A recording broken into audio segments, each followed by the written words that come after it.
अच्छा, अस्सलाम वालेकुम स्टूडेंट्स। यहाँ पर देखें, आप लोगों को इसका पॉलीमर्स का मैं थोड़ा सा बताती हूँ। एक होती है लीनियर पॉलीमर। लीनियर का मतलब स्ट्रेट होता है, ब्रांच्ड का मतलब ब्रांच्ड होता है। एक ब्रांच्ड पॉलीमर होती है।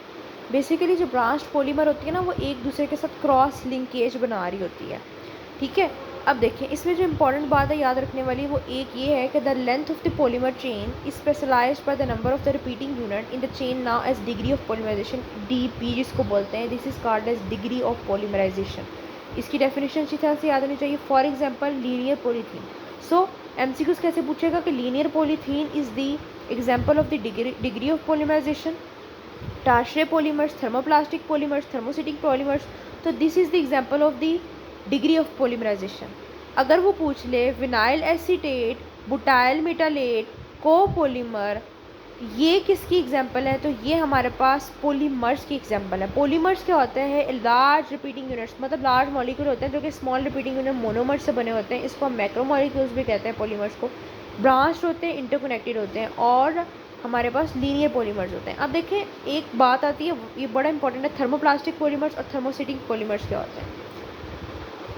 बच्चों, थर्मोप्लास्टिक पॉलीमर्स एक ऐसे होते हैं जो कि अगर आप उनको हीट करते हो तो वो हार्ड बन जाते हैं, और जब आप उनको कूल करते हो तो वो आपके पास जो है वो सॉफ्ट बन जाते हैं। वो हमारे पास होता है थर्मोसिटिंग पॉलीमर्स।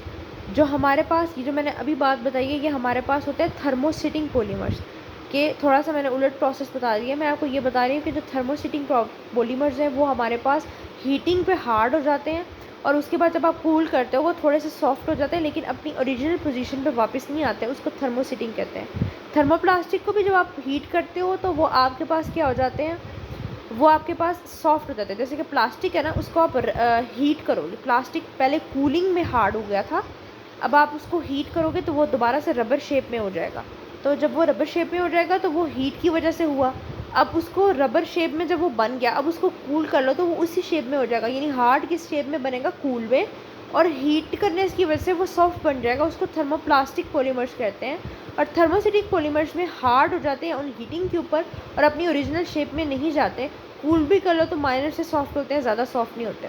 पूछेगा कैसे एमसीक्यूज में, कहते हैं पीवीसी पाइप्स, प्लास्टिक टॉयज, ये किसकी एग्जांपल है? थर्मोप्लास्टिक पॉलीमर्स की, थर्मोसिटिक। देखिए, प्लास्टिक पाइप्स हैं, पीवीसी पाइप्स हैं, प्लास्टिक टॉयज हैं। प्लास्टिक के टॉयज हैं, उनको अगर आप हीट अप करते हो ना तो वो पिघल जाते हैं, यानी सॉफ्ट स्टेट में आ जाते हैं। फिर जब वो पिघल जाते हैं, अब वो पिघल गए हैं टॉयज़, अब आपने किसी और टॉय की शेप देनी है तो आपने वो वाली शेप ले ली है, उसके अंदर आपने वो पिघला हुआ मोल्ड डाला है। उसके बाद आपने क्या किया, उसको कूल कर दिया तो वो दोबारा हार्ड शेप में आ जाएगा, हार्ड स्टेट में आ जाएगा। तो this is thermoplastic polymers. Thermosetting polymers की एग्जांपल क्या, सिंथेटिक वार्निश और epoxy resins are the example of the thermosetting polymers. MCQs में पूछ सकता है, याद रखना है।